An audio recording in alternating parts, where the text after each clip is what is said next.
Hello, everybody. Ruby still kind of sucks, but for slightly different reasons, but it still kind of sucks. Yeah. Also, I'm wearing Um, sunglasses. so we start with what Ruby's sitting outside Yep. and Yang sits down to join her. Yang walks up and tickles Ruby's face with her hair. Yeah. That's. It- It doesn't look very good because the hair doesn't actually go down to Ruby's face at yeah, all. no, it doesn't actually reach her, which was weird. Yeah. And and then she sits down beside her, and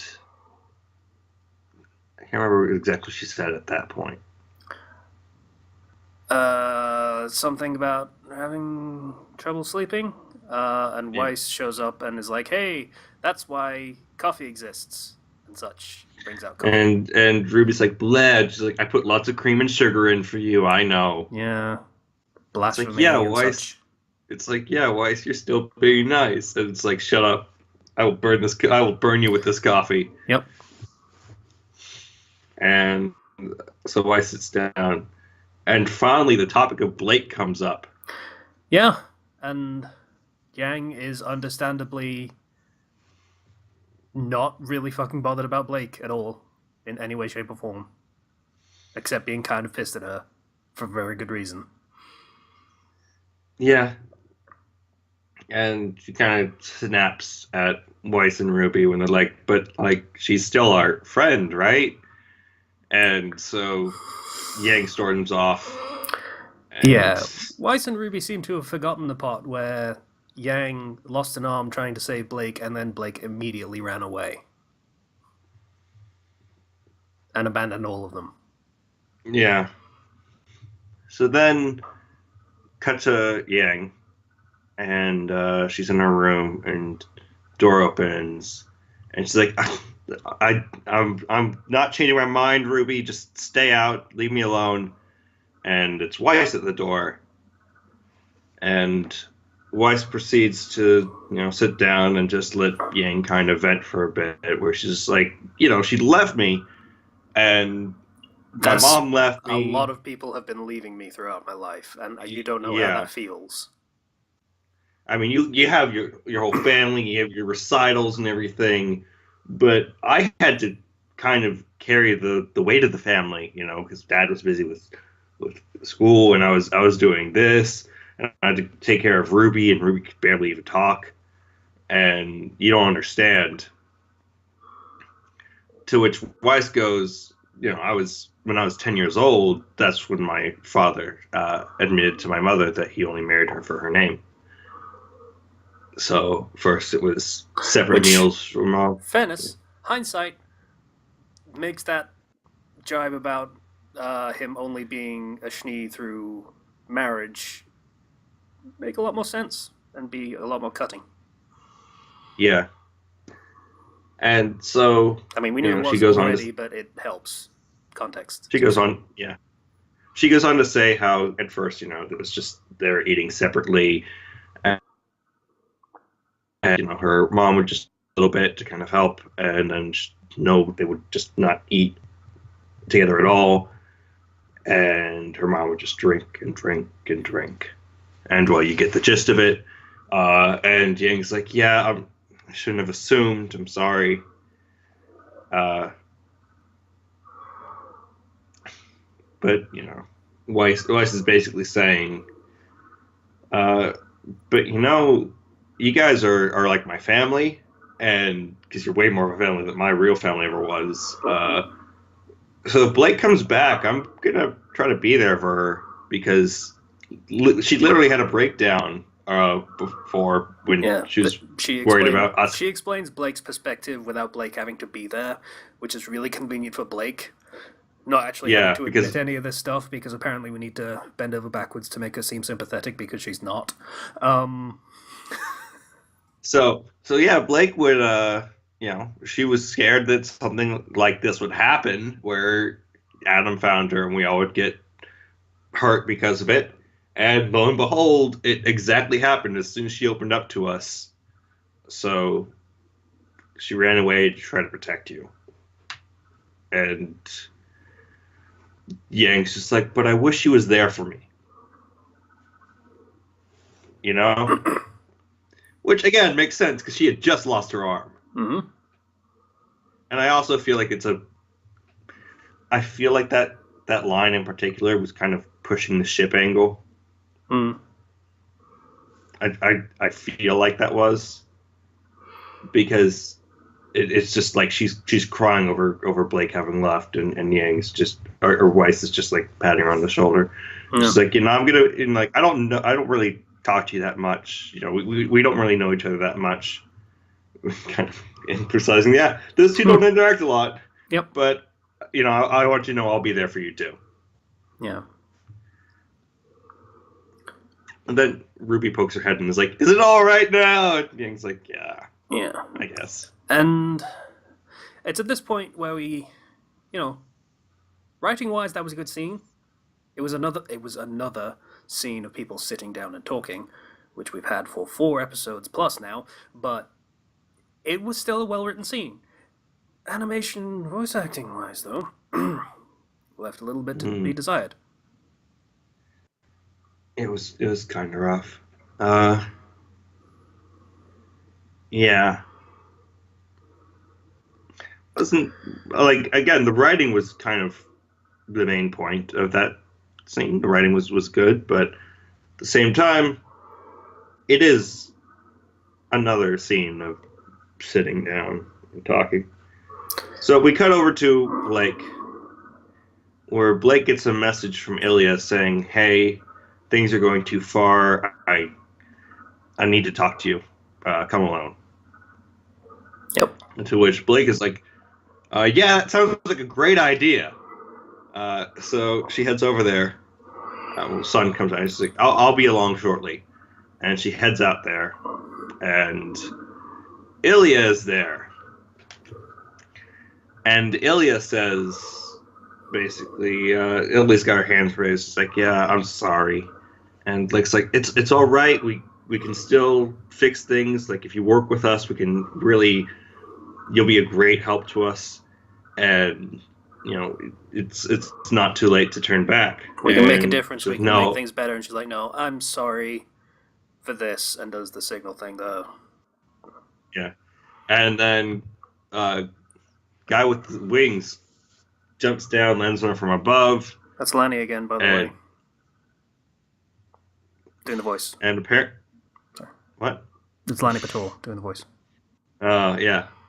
And apparently it's so painful for her that she really struggles to get up. Yeah, that was weird. Like, yeah. Okay. You have aura. This is where we get into the mechanics of aura and how probably that would make sense, except it doesn't, because aura isn't constant. You have to activate it. Like, in the first time it's ever brought up, Pyrrha says, "Why didn't you activate your aura?" So it's a thing you have to actually... You have to activate it, but at the same time, if you are activating it, like, it would heal your injuries. Yeah, and even so, like, you have to activate it, but when you're training as a huntsman or huntress, then it's supposed to get to the point where it's just instinctive. As soon as you sense any kind of danger, it activates. Especially with her background in the White Fang. Yeah, she was fucking espionage agent, essentially. And so as soon as someone does a signal, aura should be going up. As soon as she sees someone coming down from the sky to fucking dropkick her, aura should be coming up. And if not then, it should come immediately afterwards, and she should just get right to her feet. Maybe use her semblance to create some clones, and then escape. Yeah. Instead, she struggles to her feet, and then gets hit with a net. Yeah, her semblance is all about running away, and she can't run away for some reason. So she gets hit with a net. Her clones are now solid, which means she should be able to just make a clone, have it hit the woman with the net, and she's free. But you can't defeat this tiny net. In fairness, we are analyzing how she could have gotten out when she probably really didn't actually want to, given what happens next. Yeah, she probably wanted more information, I guess. I don't know. It Maybe didn't she seem maybe she like was it. even faking and pantomiming. Oh, I'm so hurt and injured. Oh, what Yeah, shall I so do? that is a good angle. Yeah, we there is that. So it could be that she was playing it up. Hmm. And Ilya's like, all right, well, so here's what we're gonna do. We're gonna deliver you to Adam over in Mistral. Yeah, we're not going to kill you. We're just going to deliver you to the man that wants to kill you and torture you for the rest of your life until you suffer enough, as far as he's concerned, which is all of it. And then we're gonna kill your family. Yeah. Uh, So I'm doing you a solid right now. This is a kindness. like you don't understand, okay? Like I'm so filled with hatred and so mad at these people who hate people like us. Like, man, the only thing they really get is fear. Fear is the only answer to this. You know what's not felt Clearly. hatred? Fear. No, that's exactly backwards. Fear creates more hatred. That's how that works. That's how terrorism has worked. Like, if you're trying to pull out modern issues and such, you kind of got it backwards. Like, Yeah. every terrorism strike has been, okay, fuck you guys. What do you. That's not how anything works. And it's to the point where I'm not mad at the character, more so I'm just mad at the writing for that instance because it makes no sense. Yep. Because I get that you want to go with the fear angle in some way, but you're not thinking it through. Like Like, in who Adams, experienced fear? The Faunus. You know what happened to that fear over time? it created the White Fang. And created hate, and created Adam, who hates humans. Not only is this not how things work, they've seen this not work. This is not how that works. And is this supposed to be Adam's charismatic point of how he's able to get people to work for him? Because if so, that's incredibly dumb. Mm. To the point where it's so stupid that I don't really want to talk about it even more. It's just blah. There is something we completely forgot to talk about, so I'm gonna either splice this in or I'm gonna put it at the end of the episode. So, during that whole scene with Elia, with Yeah. oh no, I'm injured and such, and you've captured me. What shall you do? What is your evil master plan? Elia admits that she was in love with Blake, while Blake was in love with Adam. Yeah. And so it was a jealousy fueled rage towards Blake. Yeah. So,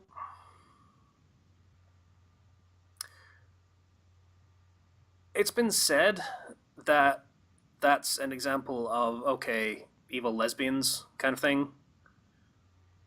Like, that's apparently a trope. It's not one that's well known to me, but that's apparently a pretty common thing. I wouldn't know. I'm a dude. It doesn't apply to me. I can't pretend it does. But I'm not sure that's what they're doing. Like, I don't think it's fair to accuse them of that. Partially because of all of the girl on girl shipping that goes on in the fandom, and that the company pretty explicitly supports throughout. And the only other example of a suggested lesbian, let's say, is Emerald, who explicitly isn't evil and is actually the token good person on Team Evil that is in an abusive relationship. Mm. So I'm not sure that whole thing is entirely fair, but it's easy to see why people would think that. It's I don't know how I feel about how that changes her character for me because now it's just like I'm angry at you, but I'm angry at you because I was in love with you and you were in love with somebody else.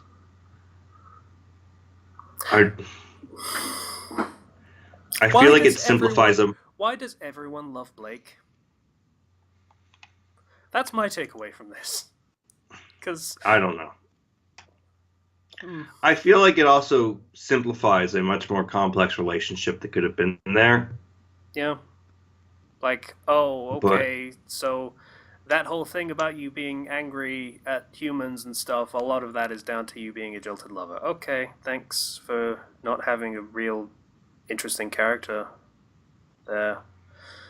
Like, somehow this makes her character even less complex than it already was. And it wasn't complicated in the first place. It's like, oh, okay, yeah, you just hate humans because they're bastards to you, or to Faunus in very oblique ways, like not yeah, caring and that you they get hurt and such. yeah, and you kind of like Blake, but you kind of don't because she's your friend. But then she ran away, and now she's kind of in your way. But now it's just like, oh, you loved Blake, but Blake slighted you, so you actually hated her a lot because she didn't love you back because you didn't tell her that you liked her at all until now when you have her hostage and have a blade pointed at her. And her family, yeah. So,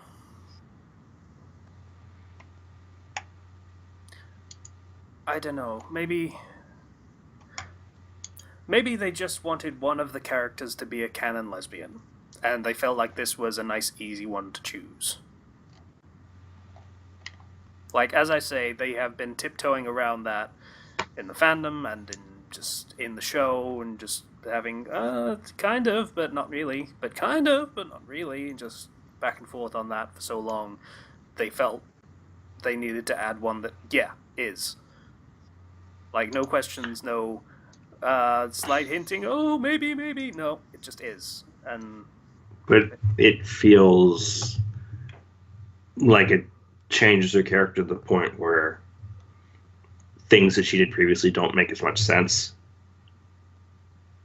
Like, it doesn't feel like a cohesive whole part of her character. And it like, kind of simplifies what's there. So can I just? I'm trying to figure out what her motivation is at this point, because with this revelation, it actually just makes the whole thing a little more confused. Like,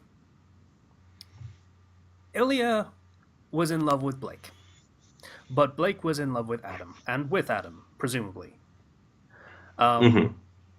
Then Blake decides Adam is a dickhole, so she splits with Adam, but Ilya has decided that she still hates Blake even though Blake is single Yeah. now and available. Yeah. And Okay. Ilya is happy to work with Adam, who took Okay. Blake away from her. Okay. So, So basically, the answer is this.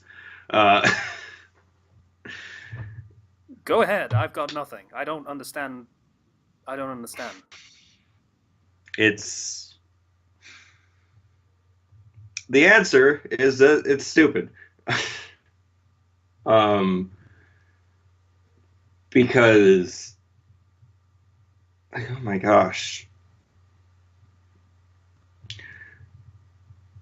it just confuses everything, and it really feels forced, and it doesn't mesh well with her character or her motivations. And I feel like you could have, if you wanted to introduce a lesbian character into the show, that's fine. That's perfectly fine. You could do it with many of the other characters, but you're pushing a character whose motivations are already kind of confusing already, and you just made it into more of a problem.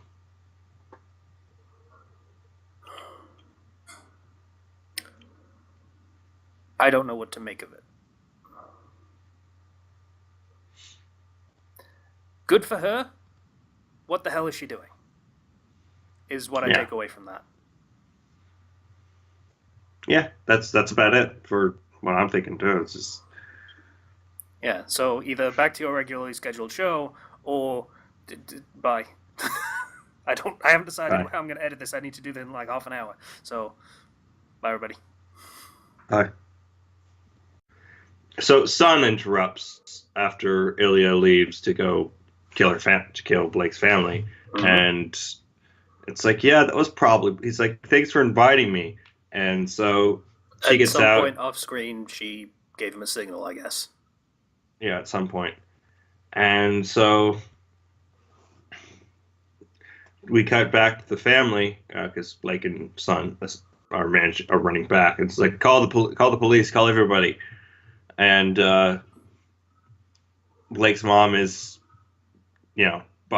crowd flips over a table Yep. and is now shooting over it or rather, she has a guard shooting with it. He gets shot. She grabs the gun. She starts shooting. The fight scenes in this have apparently turned from incredibly dynamic, gravity-defying, physics-defying, flippy bullshit to police procedural.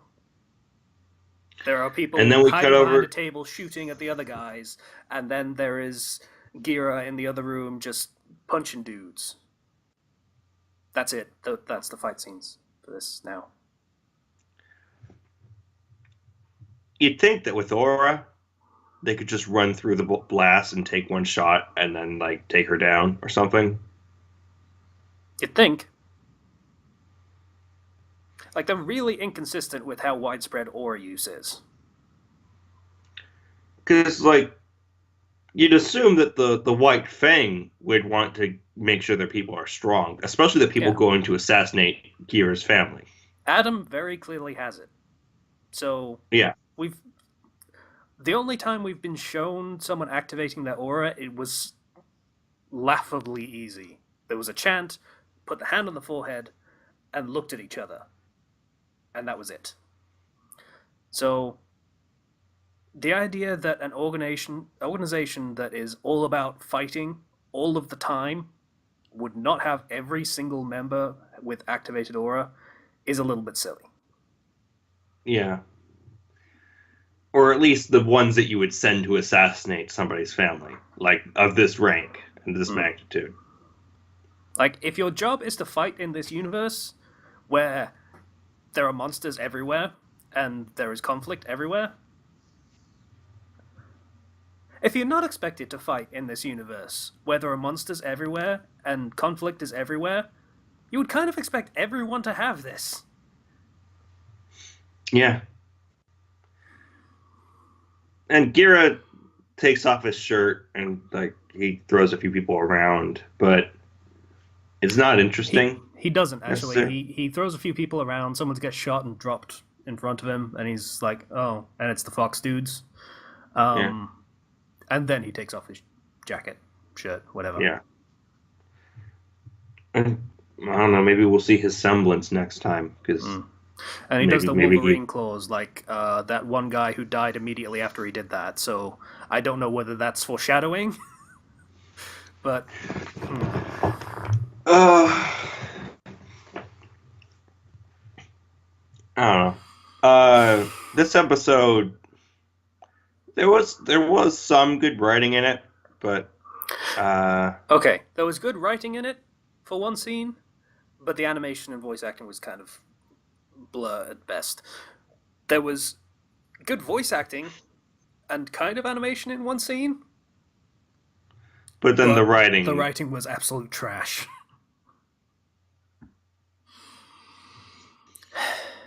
I'd like a scene, a single scene, because we haven't had one in like 4 episodes now. A single scene where the show is firing on all cylinders, where the writing is good, the voice acting is good, the animation is good, the art is good, because that's not the same thing. Just once. Just once. Because it's getting really hard to like this show at this point. Yeah. It's it's draining, because I feel like we haven't had a fully good season in a while. Or a season that's mostly, like, at least 51% good. You know what I mean? That would be 3. That would be 3. That would be the one that everyone points to for like, hey, RWBY's good, you guys. But then people have to watch the rest of it. And 1 out of 5 seasons is not a good ratio. Not at all. Because there's good elements in every other season, but it doesn't fully mesh as a cohesive whole of just being good. I'm sorry if this has turned into us just ragging on RWBY, but I don't feel like it's undeserved.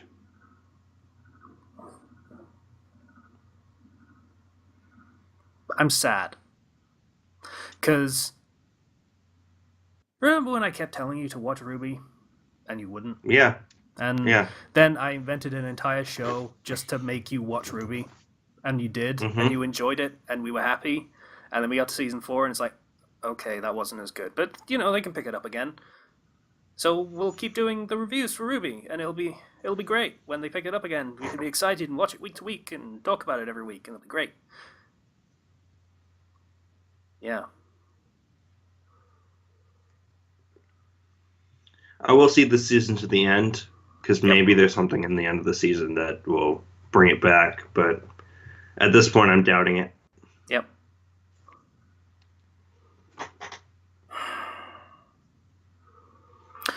So yeah, that's another episode of Really Full Interest. It really is disingenuous now, isn't it? The name. All right. So thanks for listening. I'd like to be happy again one day. Oh well. We'll see you guys next time. Bye, everybody. Bye.